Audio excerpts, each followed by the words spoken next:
Assalamualaikum warahmatullahi wabarakatuh. Berjumpa lagi kita di kelas bakat SMA Lampung kelas 12. Masih membahas tentang STEM tipologi. Kali ini kita akan membahas STEM tipologi pada klaster listening. Mudah-mudahan kalian semua dalam kondisi sehat walafiat dan masih mengingat materi-materi kita sebelumnya dan juga sudah menyelesaikan tugas-tugas yang diberikan sebelumnya. Kita sudah membahas beberapa STEM tipologi ya pada klaster-klaster Hetman, servicing ya, kemudian thinking, generating idea, networking. Nah, sekarang kita membahas tentang klaster reasoning. Tinggal beberapa lagi yang harus kita selesaikan. Silakan dicek pada hasil talent mapping kalian, apakah ada hasil talent mapping kalian yang dominan di ranah reasoning ya.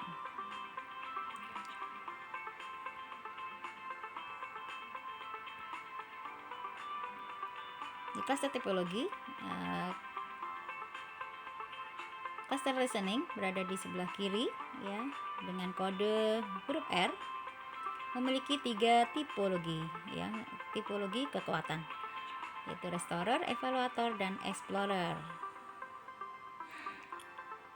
Cluster listening berada di bagian bawah, bagian individual, kemudian berhubungan dengan otak kiri bawah, dan merupakan hard skill ya.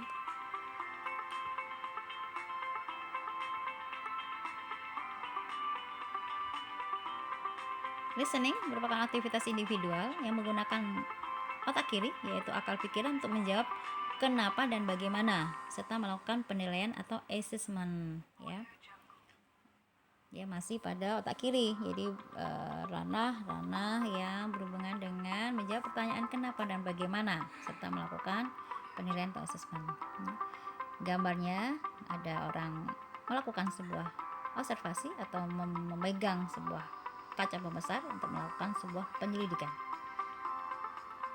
Di klaster ini ada 3 tipologi ya, 3 tipe kekuatan, yaitu evaluator, kemudian restorer, dan explorer. Nah, kita bahas satu persatu dari masing-masing tipe kekuatan pada klaster listening.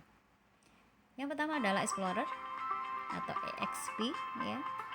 Memiliki ciri, orang yang memiliki tipe kekuatan explorer memiliki ciri pribadi yang mampu menyelidiki sesuatu secara sistematis sebagai upaya menemukan motif atau untuk mengungkap kebenaran ya. Mampu menyelidiki ya, mampu mengobservasi ya, melakukan penelitian. Atau pribadi ini juga memiliki pikiran analisis ya, senang mengumpulkan informasi dan mempelajari sesuatu beserta latar belakangnya, serta senang olah pikir sehingga senang pada tugas penelitian ya. Biasanya tipe-tipe seperti ini orangnya tekun ya, senang meneliti, mengamati ya, tidak banyak bicara gitu ya. Karena dia mengamati apakah itu benda, apakah itu manusia ya. Dia senang mengamati sesuatu, kemudian dibuat data, dibuat analisa ya, seperti itu. Pekerjaan-pekerjaan yang masuk di dalam klaster ini ya, orang tipe kekuatan explorer antara lain research analysis ya, research analis, di mana dia memiliki tipe kekuatan explorer, tracer, dan analis ya. Research analis ya berarti dia mempunyai kekuatan explorer, mengeksplorasi, menyelidiki. Kemudian tracer dia berhubungan dengan pengelolaan keuangannya ya. Kemudian juga analis ya, menganalisa. Kemudian pekerjaan berikutnya yang bisa dilakukan oleh seorang yang memiliki tipe kekuatan explorer adalah penulis ilmiah, di mana dia memiliki tipe kekuatan dominan explorer, administrator, dan jurnalis ya, jurnalis bidang tulis menulis, administrator kerapian arsipnya. Kemudian berikutnya adalah marketing riset ya, di mana dia memiliki tipe kekuatan dominan explorer, marketer, dan analis ya, marketer ya. Kemudian product research dan development ya, product research and development, di mana dia memiliki tipe kekuatan dominannya adalah explorer, creator dan synthesizer. Explorer untuk penyelidikan, creator untuk seninya ya, menciptakannya, dan synthesizer untuk meramu ide-ide ya, memotivasi ide-ide yang ada menjadi ide baru. Maka dia bisa memiliki atau mengambil pekerjaan product research and development. Kemudian juga bisa menjadi akademisi perguruan tinggi ya, dosen, di mana dia memiliki kekuatan explorer, edukator dan administrator. Seorang dosen itu harus memiliki kemampuan untuk explorer, meneliti, kemudian juga mengajar atau mengembangkan orang lain, juga memiliki kemampuan untuk administrasi, membuat sebuah rencana perkuliahan, kemudian rencana penelitian dan seterusnya, dan lain-lain. Aktivitas-aktivitas yang bisa dilakukan oleh seorang dengan tipe kekuatan explorer antara lain researching, yaitu melakukan penelitian terhadap sesuatu secara terencana untuk menemukan fakta, memperbaiki atau membuat teori baru, atau mengembangkan rencana tindakan berdasarkan fakta yang ada ya. Researching adalah melakukan penelitian ya terhadap sesuatu untuk menemukan fakta, kemudian dia akan membuat fakta, teori baru ya, kemudian atau mengembangkan teori yang ada ya berdasarkan fakta-fakta yang didapat. Kemudian aktivitas lainnya adalah observing, adalah memperhatikan seseorang atau sesuatu dengan teliti, khususnya untuk kepentingan ilmiah ya. Observasi ya, memperhatikan dengan teliti ya untuk kepentingan ilmiah ya. Biasanya kaitannya nanti setelah diobservasi kemudian diriset. Oh, misalkan virus ini seperti ini, virus COVID misalnya, COVID-19 seperti ini ya, hasil observasinya seperti ini, kemudian nanti dikembangkan jadi riset akan ditemukan nanti vaksin kah, apakah obat lain lah gitu ya, atau pencegahannya seperti itu ya. Itu observing. Kemudian yang lain adalah surveying adalah memperhatikan sesuatu atau seseorang dengan seksama, khususnya untuk membuat sebuah opini atau laporan ya. Kalau survei itu banyak ke data untuk yang sesungguhnya aja gitu ya, melaporkan bahwa misalkan hasil surveinya COVID di daerah tersebut berapa orang, kemudian siapa aja, seperti itu hasil survei dilaporkan. Oh, yang kena COVID di daerah ini sekian orang, berapa banyaknya. Nah, kalau observasi itu akan dilanjutkan dengan riset nih, hasil observasinya seperti ini. Oh, dia datang dari kenapa dia kena COVID, dia baru datang dari luar kota dan seterusnya, kemudian siapa tertular dari mana dan seterusnya, kemudian dibuat riset. Kemudian appraising ini menaksir harga atau nilai dari sesuatu, baik barang, produk, bangunan, tanah, perusahaan. Jadi seorang appraiser ya, itu tidak hanya sekedar menilai gitu ya atau menaksir harga, tapi dia perlu melakukan observasi dulu ya, survei dulu terhadap barang atau produk tersebut gitu ya. Biasanya appraiser ini misalkan dilakukan untuk menilai sebuah harga rumah ya. Nah, sebelum dia menaksir harga itu, dia tentunya sudah mendapatkan data sebelumnya atau melakukan observasi atau survei terhadap harga rumah-rumah yang dengan tipe seperti itu, dengan luas seperti itu, di daerah mana ya, dengan luas tanah sekian gitu. Jadi dia menaksir harga itu tidak sembarangan, tapi berdasarkan data yang sudah didapat dari hasil observasi atau survei ya. Nah, itu explorer itu pengen tahu, ini menyelidiki ya, kemudian juga senang memperhatikan ya, untuk dibuat sebuah kajian ilmiah maupun laporan atau opini. Itu adalah explorer. Mungkin di antara kalian ada yang memiliki tipe kekuatan explorer. Coba dicek aktivitas mana yang membuat kalian enjoy, easy, excellent, dan earn ya. Apakah researching, apakah observing, atau surveying, atau appraising, atau beberapa di antara aktivitas-aktivitas ini yang kalian merasa 4E. Itu tentang tipe kekuatan explorer. Kita lanjutkan pada tipe kekuatan berikutnya. Oh, ini contoh-contoh ya, contoh-contoh ilmuwan dunia memiliki tipe kekuatan explorer kurang lebih ya. Kenal Harun Yahya. Nah, ini salah satu karya-karyanya. Beliau terkenal dengan ilmuwan dunia yang banyak karyanya, banyak penelitiannya ya.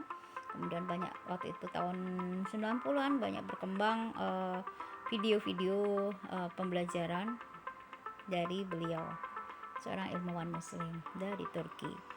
Ini juga sama Bapak Habibie, mantan presiden kita, dia juga seorang explorer ya, yang sedang melakukan riset yang sampai membuat sebuah pesawat terbang. Itu hasil riset beliau. Atau ilmuwan muslim yang sebelum ilmuwan barat ya, Al-Khawarizmi itu adalah penemu matematika, jadi angka, kemudian aljabar, algoritma ya, angka 1 2 3 4 5 dan seterusnya, itu adalah penemuan dari Al-Khawarizmi ya, Al-Khawarizmi.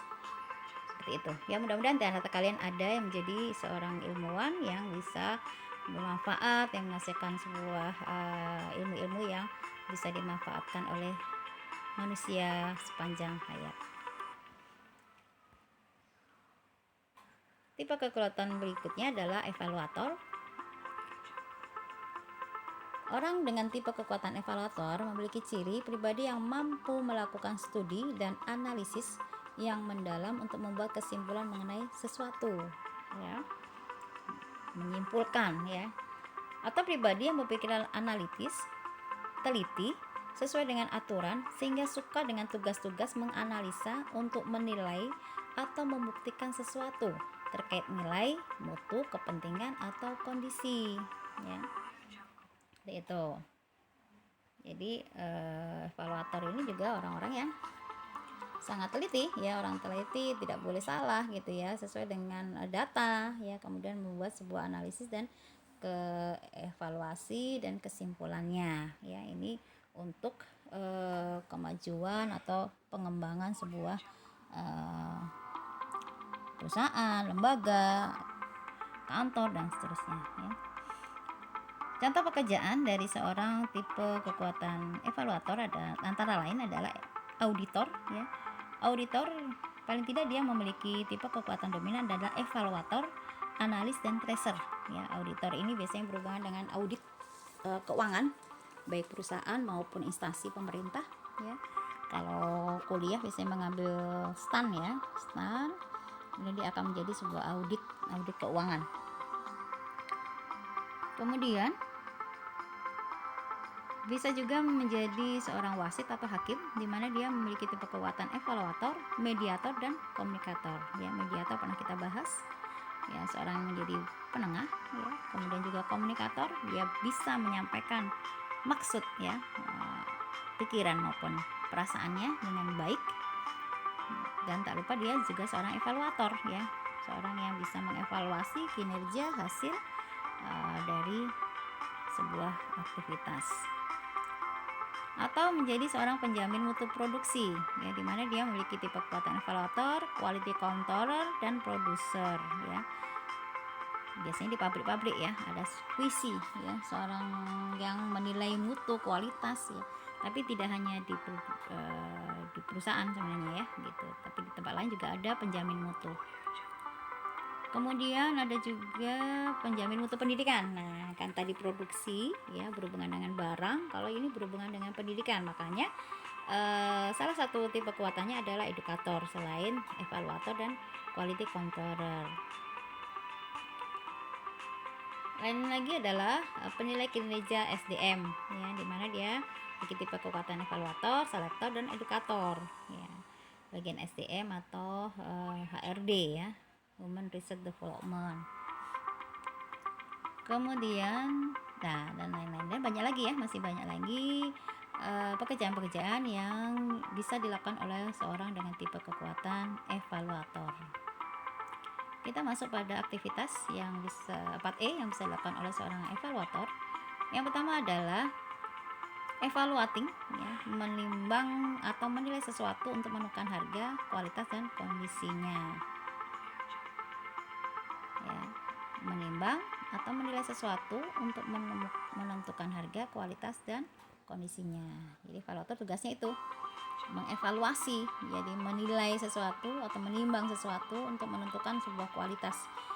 Kalau di pabrik, ya, di pabrik itu kualitas barangnya, ya, ini menilai. Jadi sebelum masuk dilempar ke pasar gitu kan, seorang evaluator atau quality counter itu akan melihat dulu ini sesuai nggak, layak nggak, apalagi yang untuk diekspor itu lebih ketat lagi, ya, ini layak atau tidak gitu kan, ini harganya berapa, ya, itu dilakukan oleh seorang evaluator.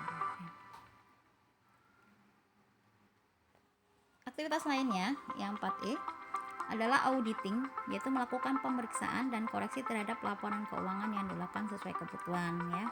Sedang auditor, ya, itu kerjaannya memeriksa, mengkoreksi laporan keuangan yang dibuat, ya. Jadi sebuah perusahaan, sebuah lembaga, sebuah instansi itu harus melakukan laporan keuangan, dan laporan keuangan ini benar salahnya itu adalah diaudit oleh seorang auditor keuangan, ya. Kalau ditemukan sebuah kejanggalan dari laporan, maka itu akan diproses, akan ditindaklanjuti, seperti itu. Kemudian aktivitas lain adalah inspecting. Inspecting adalah memeriksa sesuatu dengan teliti untuk memastikan kualitas atau kebenarannya, ya. Memeriksa sesuatu dengan teliti untuk memastikan kualitas dan kebenarannya. Jadi pada suatu saat tertentu, maka inspektor itu akan tiba-tiba akan hadir, akan datang untuk mengecek kualitasnya, baik pendidikan, lembaga, perusahaan, keuangan, itu inspektor itu tugasnya, ya, langsung ngecek kebenaran yang ditemukan gitu, ya.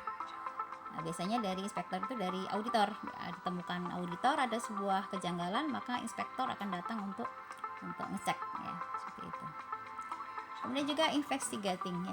Aktivitas berikutnya investigating adalah melakukan penyelidikan atau pencarian bukti dan fakta secara detail untuk mengungkap kejadian sebenarnya, ya. Inspektor, kemudian setelah diinspeksi, kemudian diinvestigasi. Ini ternyata ada kesalahan, ada kekeliruan, ya, ada kejanggalan, maka dicari bukti, kemudian fakta, ya, dengan mendatangkan atau mengumpulkan orang-orang yang terlibat di situ, kemudian mengumpulkan berkas-berkas yang dianggap untuk menunjang, ya, untuk mengungkap kebenaran, gitu. Itu investigasi, ditanya satu-satu, ya, bagaimana sejarahnya dan seterusnya, itu investigasi. Kemudian reviewing membuat laporan atau survei atas sebuah kegiatan, kinerja, atau kejadian yang telah berlalu, ya. Tugasnya reviewer adalah membuat laporan dari yang sudah dilakukan, ya, apakah survei, kemudian atas kinerja dan seterusnya, ya. Itu kegiatan. Satu lagi verifying itu membuktikan sesuatu dengan cara menguji atau membandingkan sesuatu tersebut untuk memastikan kebenaran atau kesesuaiannya. Memverifikasi itu membuktikan sesuatu dengan menguji atau membandingkan sesuatu tersebut, ya. Diverifikasi, benar nggak ini, seperti itu, sesuai dengan ini kondisi di lapangan, sesuai dengan data yang dilaporkan, itu namanya verifikasi, ya. Itu adalah kegiatan-kegiatan 4E yang dilakukan oleh seorang evaluator. Apakah di antara kalian ada yang memiliki tipe kekuatan di sini? Maka perhatikan aktivitas mana yang paling membuat 4E, yang membuat kalian 4E. Apakah evaluating, auditing, inspecting, investigating, reviewing, atau verifying, ya, atau beberapa di antaranya atau bahkan semuanya, ya. Silakan dicek, ya. Jika iya, maka itulah yang akan kalian perkuat. Ini adalah contoh-contoh profesi, ya, yang berhubungan dengan tipe kekuatan evaluator, wasit, hakim, ya, auditor, dan seterusnya, verifikator, ya, inspektor, seperti itu. Oke, kita lanjutkan pada fase berikutnya, ya, pada tipe kekuatan restorer, ya. Orang yang memiliki tipe kekuatan restorer atau res memiliki ciri pribadi yang senang mengembalikan sesuatu menjadi seperti kondisi semula atau menjadi lebih baik, ya. Mengembalikan sesuatu menjadi seperti semula atau menjadi lebih baik, memperbaiki, ya. Atau pribadi ini memiliki berpikiran analitis, sedang mendiagnosa dan senang mengembalikan sesuatu ke fungsi semula, apakah itu peralatan, sistem, atau manusia, ya. Senangnya mendiagnosa, ini kenapa ada kerusakan baik kerusakan alat, kerusakan sistem, atau kerusakan dari penyakit, ya. Ada penyakit pada manusia, maka dianalisa kenapa, kemudian coba, ya, salah satunya misalkan yang paling mudah tukang urut, ya, itu bagian-bagian dari orang yang tipe kekuatan restorer, bisa mengembalikan yang patah tulang menjadi baik kembali, yaitu montir, ya, bengkel, itu bisa memperbaiki kembali barang-barang yang rusak, ya. Pekerjaan yang bisa dilakukan oleh tipe kekuatan restorer antara lain maintenance engineering, ya, di mana dia memiliki tipe kekuatan dominan restorer, analytic dan quality controller. Kemudian, ya, perbaikan mesin, ya, maintenance engineering. Kemudian dokter, ya, di mana dia memiliki tipe kekuatan dominan restorer, analytical, analis dan server, ya, melayani. Kemudian psikiater, psikolog klinis, di mana dia memiliki tipe kekuatan restorer, analis dan caretaker, yang merawat. Kemudian perawat, ya, terapis, di mana dia memiliki tipe kekuatan restorer, server dan caretaker. Jadi tidak hanya server tapi dua-duanya, server dan caretaker. Kalau dokter server, psikiater atau psikoterapis ada caretakernya, selain restorer dan analis. Sedangkan perawat restorer, server dan caretaker, ya. Ada kemampuan, ada keahlian untuk memperbaiki sesuatu, juga keahlian untuk melayani dan merawat. Kalau dokter, kemampuan untuk mengembalikan sesuatu, menyembuhkan, istilahnya menyembuhkan, juga berpikir menganalisa sebuah penyakit, mendiagnosa, juga melayani pasien, ya. Atau pekerjaan lain adalah konselor pendidikan, di mana dia memiliki tipe kekuatan dominan restorer, edukator dan caretaker, ya. Konselor pendidikan, ya, berhubungan dengan pendidikan, edukator. Kemudian juga bisa juga pekerjaan menjadi arsitek restorasi, ya. Ini yang bagian teknik, ya. Bidang teknik, dia bisa mengambil peran restorer, arsitek restorasi, di mana dia memiliki tipe kekuatan dominan restorer, explorer dan kreator, ya.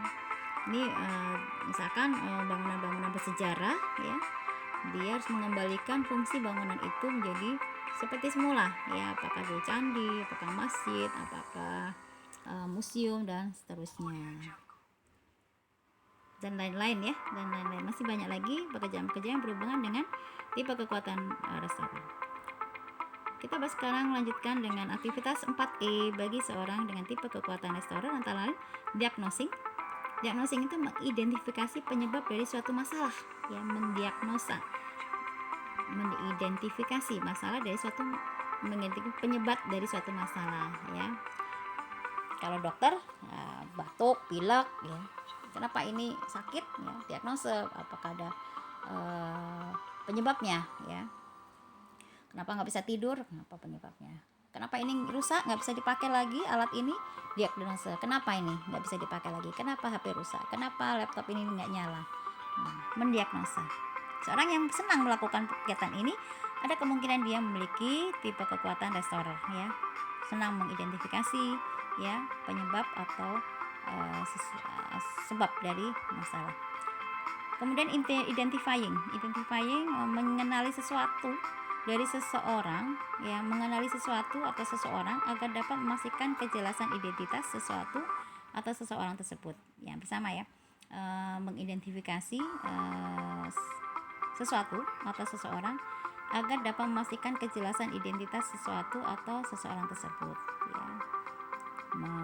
Lebih detail lagi, ya, identifikasi identifikasi satu persatu, apakah batuk, apakah pilek, ya gejala-gejalanya, apakah ini, apakah itu. Nah, kalau barang misalkan kenapa mati, coba dinyalakan ininya berfungsi tidak, bagian-bagian ini kenapa, kabelnya dicolok tidak, dan seterusnya ya. Itu lebih detail lagi untuk identifikasi. Yang berikutnya adalah restoring. Restoring itu memperbaiki dan mengembalikan sesuatu atau seseorang pada fungsinya yang semula, ya, memperbaiki dan mengembalikan sesuatu atau seseorang pada fungsinya semula. Jadi yang tadinya sakit menjadi tidak sakit, ya. Yang tadinya rusak menjadi bisa berfungsi kembali. Itu restoring. Bagi kalian yang memiliki aktivitas 4E-nya di sini adalah kemungkinan kalian memiliki tipe kekuatan restorer, ya. Apakah menyembuhkan orang sakit atau memperbaiki barang yang rusak. Nah, di situ. Itu untuk tipe kekuatan restoring. Kemudian aktivitas atau profesi yang bisa dilakukan: dokter, perawat, psikiater, ya, arsitek restorasi. Nah, ini memperbaiki bangunan yang sudah hancur kemudian direnovasi, ya, direstorasi, mengembalikan fungsinya semula. Mungkin diantara kalian ada, silakan dicek kembali. Kemudian kita ingat lagi bahwa kita semua punya kelebihan yang diberikan Allah kepada kita. Dengan kelebihan itu kita bisa berkarya, bisa berbuat sebaik-baiknya dan memberikan manfaat. Karena selalu kita ingat pada sebuah hadis bahwa khairun nas anfa'un linnas, sebaik-baik manusia adalah yang paling bermanfaat bagi manusia sekitarnya. Bagaimana kita menjadi manusia yang sebaik-baiknya? Bagaimana kita bisa berbuat sesuai dengan apa yang kita mampu, apa yang kita suka, ya. Ketika kita melakukannya dengan happy, maka kita akan melakukannya itu berulang terus menerus dan kita bahagia, orang lain juga mendapatkan manfaatnya, ya. Segera cari potensi kalian dan lakukan yang terbaik, berikan manfaat sebanyak-banyak kepada orang lain, sehingga ketika kalian dipanggil Allah, kalian ditanya untuk apa umur kalian di dunia ini, maka kalian bisa jawab bahwa saya bisa memanfaatkan umur ini dengan sebaik-baiknya dengan memberi manfaat pada orang lain sebanyak-banyaknya. Oke, insyaallah kita semua mampu menyelesaikan tugas atau misi kita di dunia ini dengan berbuat sebanyak-banyaknya sesuai dengan apa yang kita mampu. Terima kasih atas perhatiannya. Kita jumpa lagi pada pertemuan berikutnya. Assalamualaikum warahmatullahi wabarakatuh.